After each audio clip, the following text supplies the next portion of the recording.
Today we are going to discuss this new chapter, which is we're discussing this new chapter, which is On the Face of It. So this chapter, On the Face of It, it is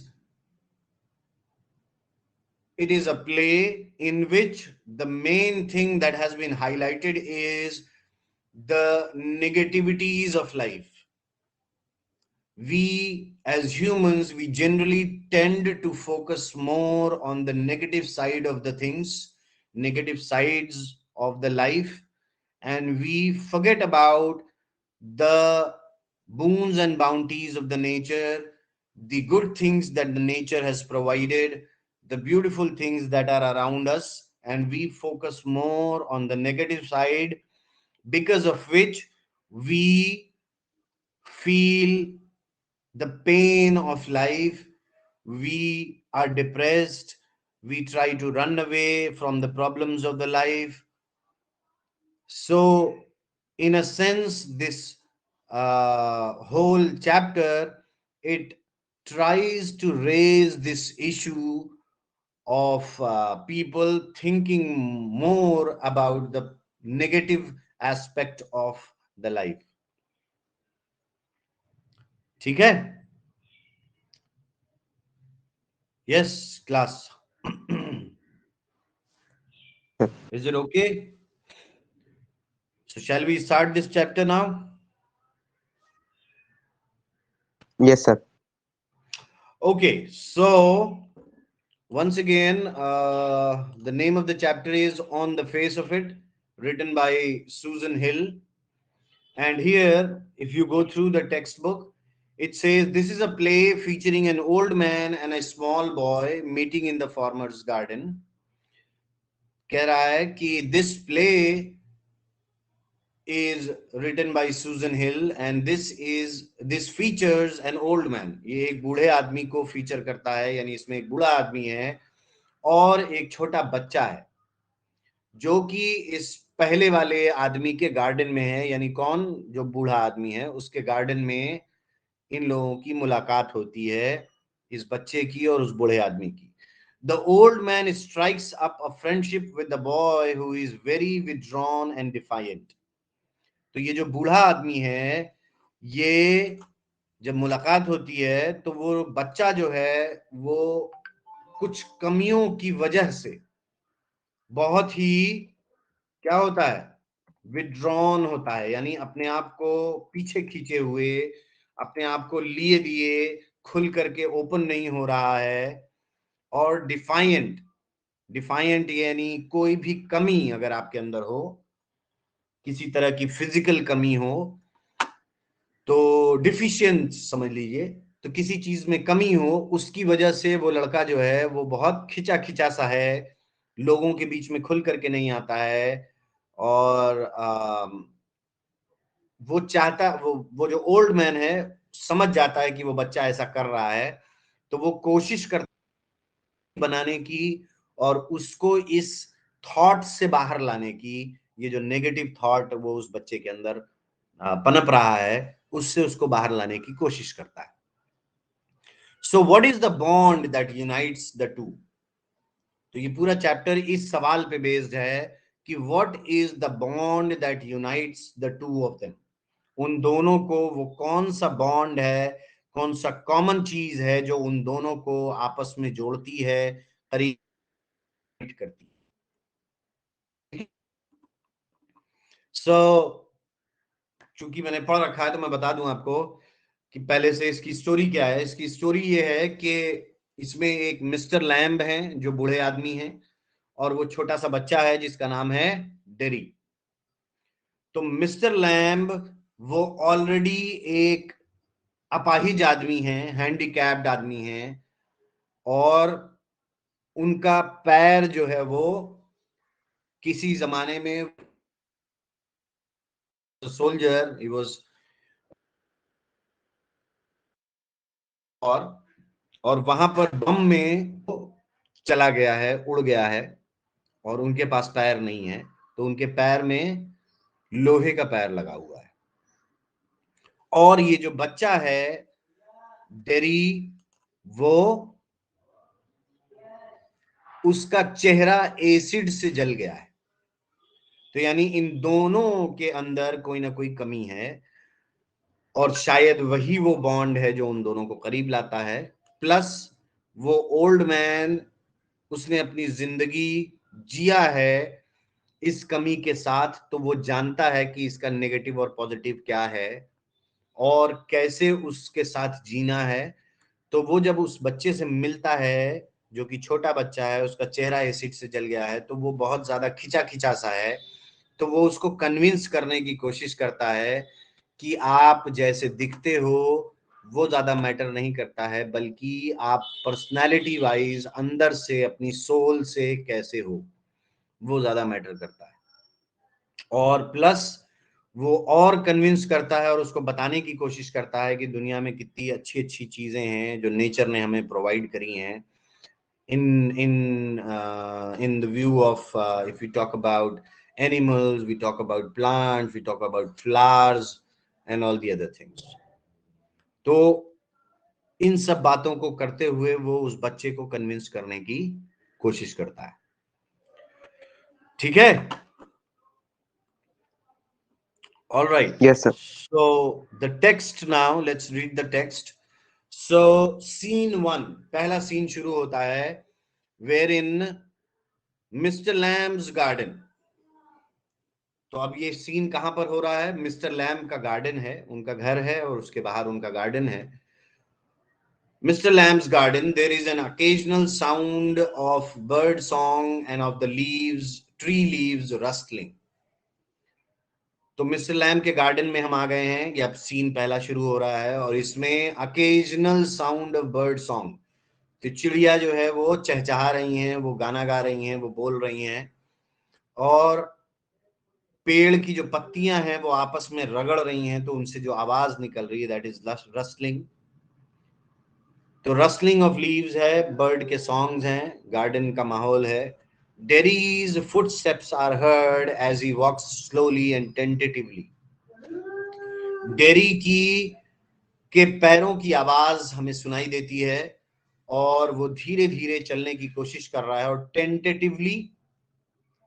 tentatively through the long grass. Tentative का क्या मतलब होता है? हाँ जी, tentative आपने अक्सर सुना होगा, this is a tentative time table. आपने अक्सर स्कूल में सुना होगा, it is a tentative time table और something like that. So tentative का मतलब जो चीज कुछ समय के लिए हो, टेम्पररी हो, फॉर द टाइम बीइंग हो, है ना? सो वो बच्चा जो है वो धीरे धीरे चल रहा है, रुक रुक करके, रह रह करके, tentatively through the long grass. लंबी लंबी घास है, उसमें वो धीरे धीरे रुक रुक करके चल रहा है। He pauses then walks on again, वो रुक जाता है और फिर चलने लगता है।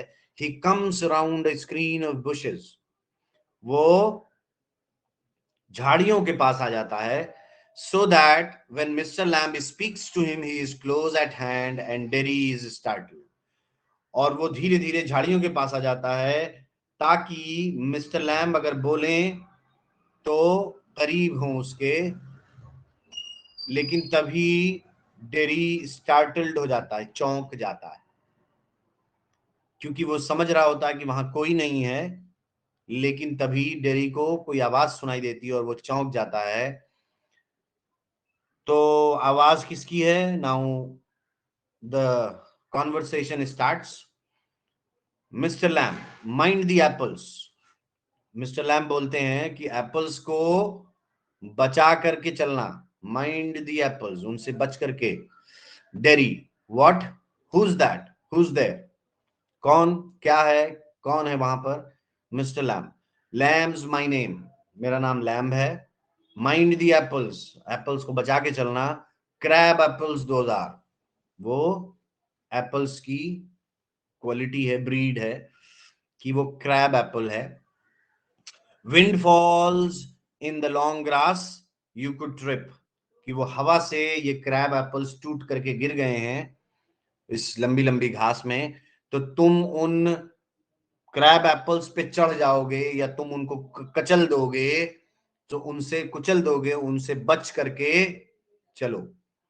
Dairy, I thought this was an empty place. I didn't know there was anybody here. तो डेरी थोड़ा सा हबड़ा गया, थोड़ा सा डर सा गया, और उसने कहा कि मैं यहाँ पर मैंने सोचा कि यहाँ पर ये खाली जगह है और यहाँ पर कोई नहीं है. There was nobody there. Next page. Mr. Lamb, that's all right. I am here. चलो कोई बात नहीं है, मैं हूं यहाँ पर. What are you afraid of? Boy, that's all right. तुम किस बात से डर रहे हो लड़के? कोई बात नहीं है. Derry, I thought it was empty, an empty house. मैंने सोचा कि ये खाली घर है. वो खाली है, ये खाली घर है. Mr. Lamb, so it is. हाँ तो खाली है, क्योंकि since I am out here in the garden, it is empty. तो मिस्टर लैम कहते हैं कि हाँ वो खाली है, क्योंकि मैं गार्डन में बाहर हूं, तो इसलिए घर खाली है. Until I go back inside. तब तक, जब तक कि मैं अंदर न जाऊं. In the meantime, I am out here and likely to stop. और इसी बीच मैं यहाँ बाहर हूं फिलहाल, और मैं यहाँ अभी रुकूंगा, बाहर ही रहूंगा. A day like this, beautiful day, not a day to be indoors. कि आज का दिन इतना खूबसूरत दिन है, ऐसा दिन घर के अंदर रहने के लिए नहीं होता है. डेरी पैनिक हो जाता है, थोड़ा सा डर गया है, थोड़ा सा पैनिक्ड हो गया है. I have got to go, मुझे जाना चाहिए, मुझे जाना चाहिए. Mister Lamb, not on my account. यानी I don't mind who comes into the garden. The gate's always open. Only you climb the garden wall. कि तुम अंदर आ गए हो, मैं किसी को अंदर आने से रोकता नहीं हूं.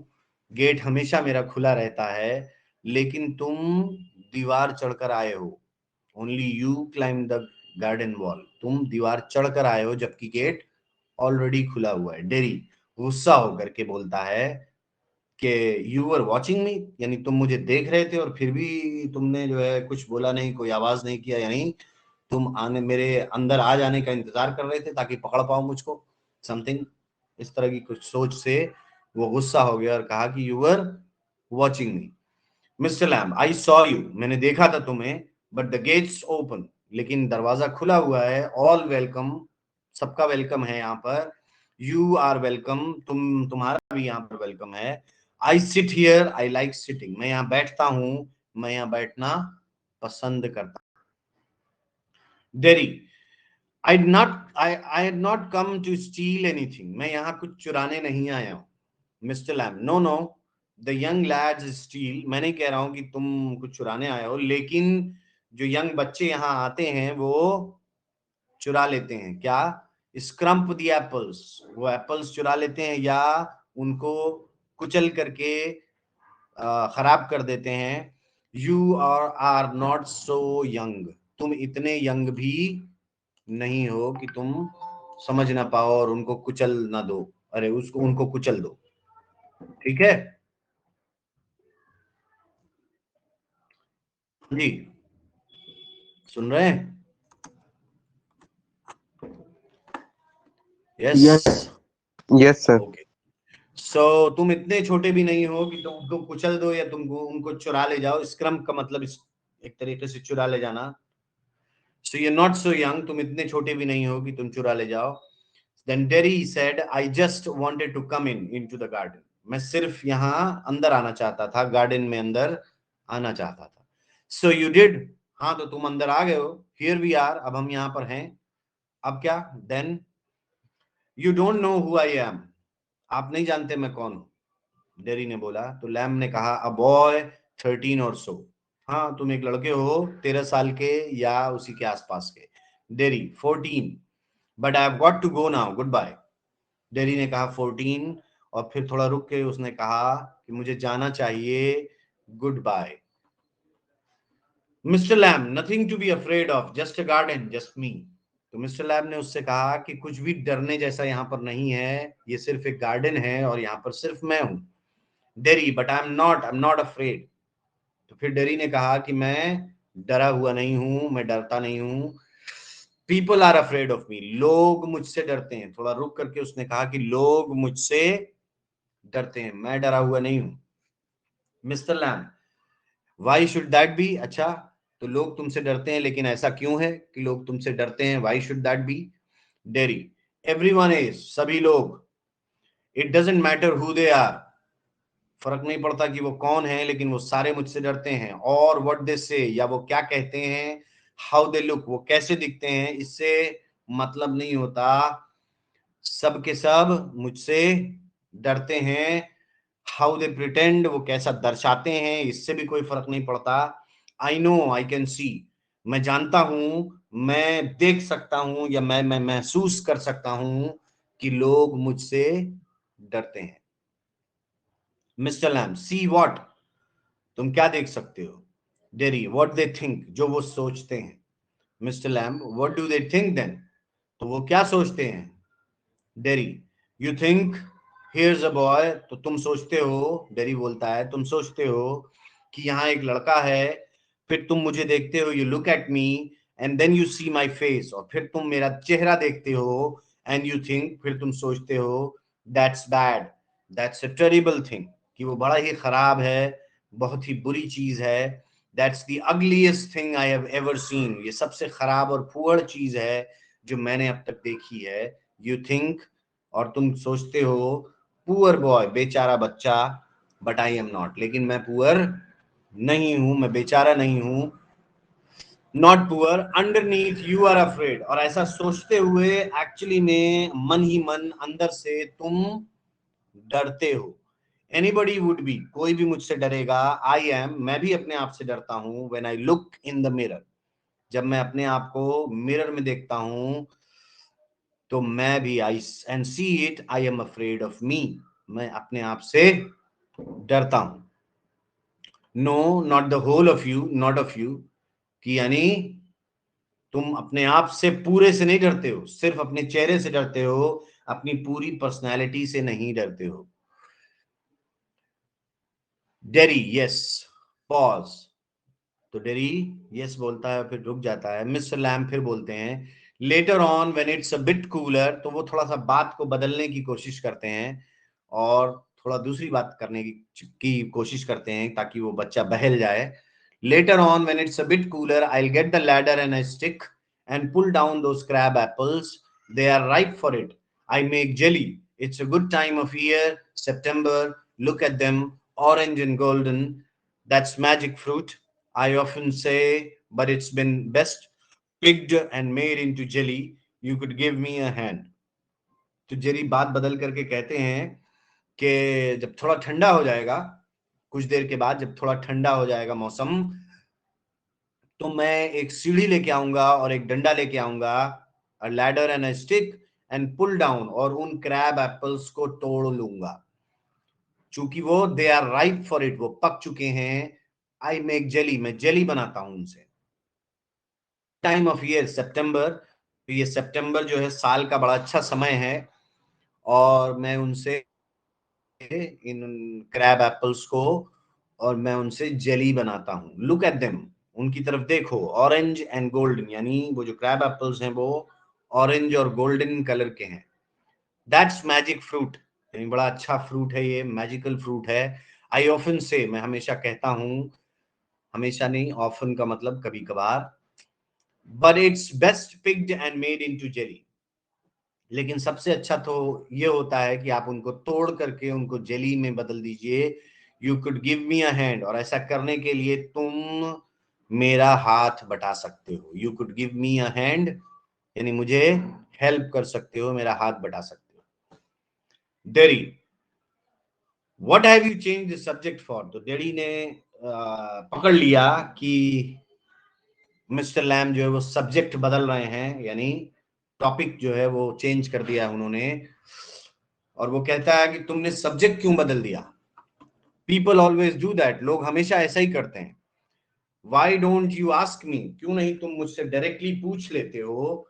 Y do you do what they all do and pretend it isn't true and isn't there, कि लोग हमेशा जैसा करते हैं, यानी वो लोग बातें बदल देते हैं और ये दर्शाना चाहते हैं कि ऐसा है नहीं मेरा चेहरा, जबकि तुम्हें चाहिए कि तुम डायरेक्टली मुझसे पूछ लो. In case I see you looking and mind and get upset, और अगर मैं देख लूंगा कि तुम मेरे चेहरे की तरफ देख रहे हो और उससे परेशान हो और उससे अपसेट हो रहे हो उसको देख करके, I will tell you don't ask me because you are afraid to. तो मैं तुमसे कह दूंगा कि तुम मुझसे मत पूछो क्योंकि तुम डर रहे हो. You want me to ask, say so then.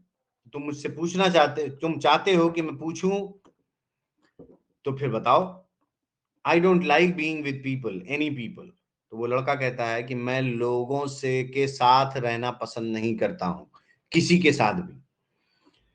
I should say to look at it, I should say you got burned in a fire. तो फिर से उन्होंने टॉपिक बदल करके एक तरीके से बहला करके उससे पूछना शुरू किया कि मुझे लगता है, मुझे ये कहना चाहिए इसको देखते हुए कि तुम आग से जले हो.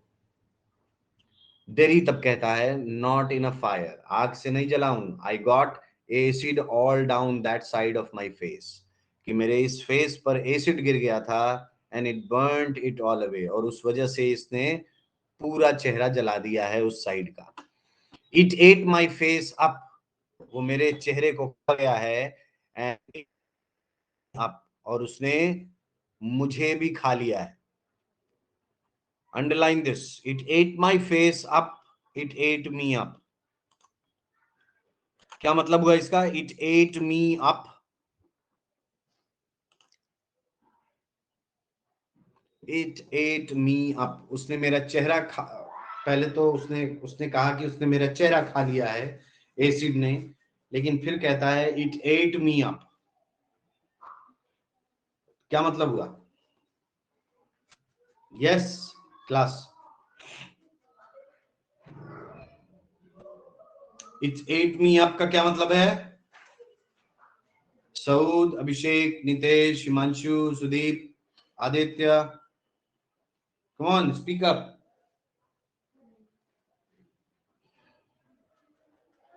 Are you guys there? Sir. Yes, sir. Okay, it ate me up का क्या मतलब है? It ate my face, it ate me up.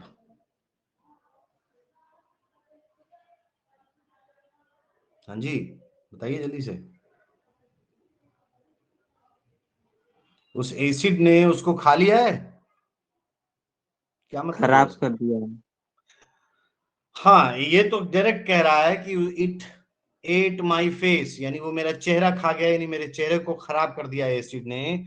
लेकिन इट एट मी अप कहने का मतलब है उसने उसके मनोबल को खराब कर दिया है, उसने उसको अंदर से तोड़ दिया है, उसकी पर्सनालिटी को खराब कर दिया है.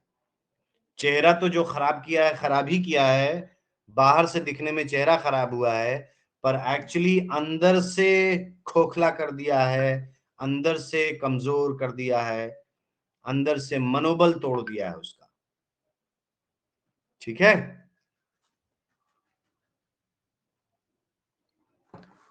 Yes. Yes. Okay, so what's the time? Do we still have time? I think 5-6 minutes more. Yes, sir. Okay, all right. Let's do it for 5 more minutes, and then we'll wrap it up. Okay, so he says ki it has eaten up my face, or it ate my face and ate myself also from inside. और फिर कहता है वो, फिर dairy, sorry, yes.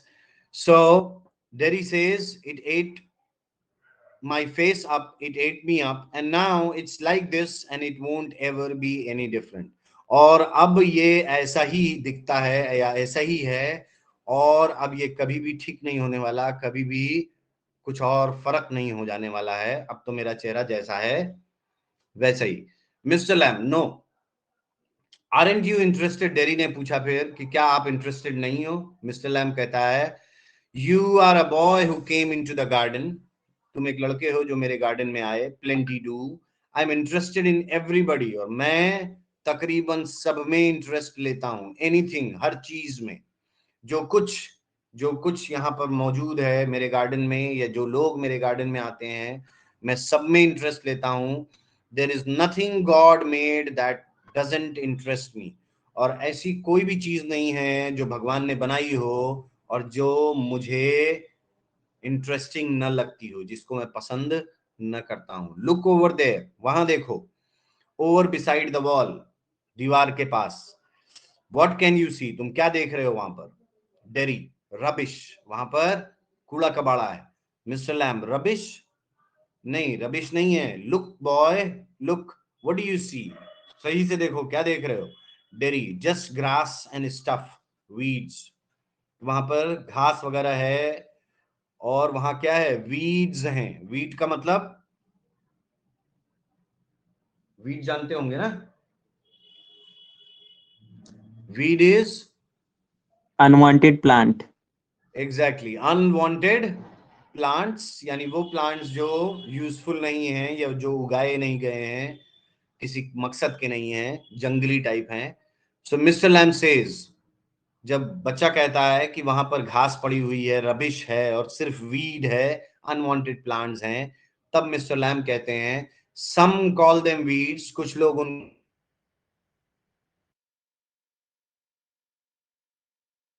Weeds कहते हैं। If you like, then हो, theirs fruit भी कह सकते,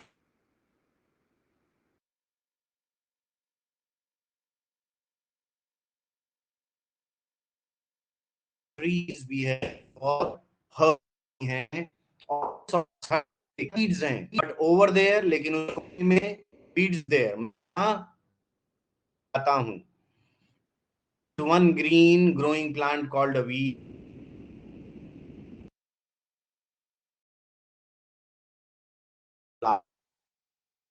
वो सवाल करता है कि क्यों किसी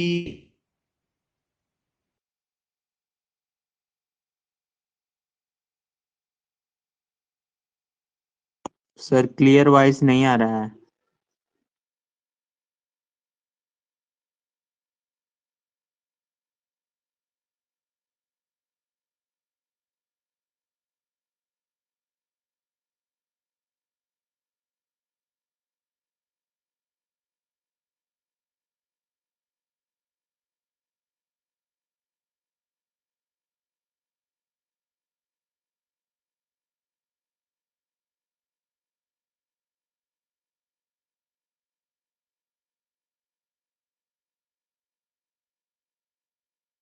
सर वॉइस नहीं आ रही।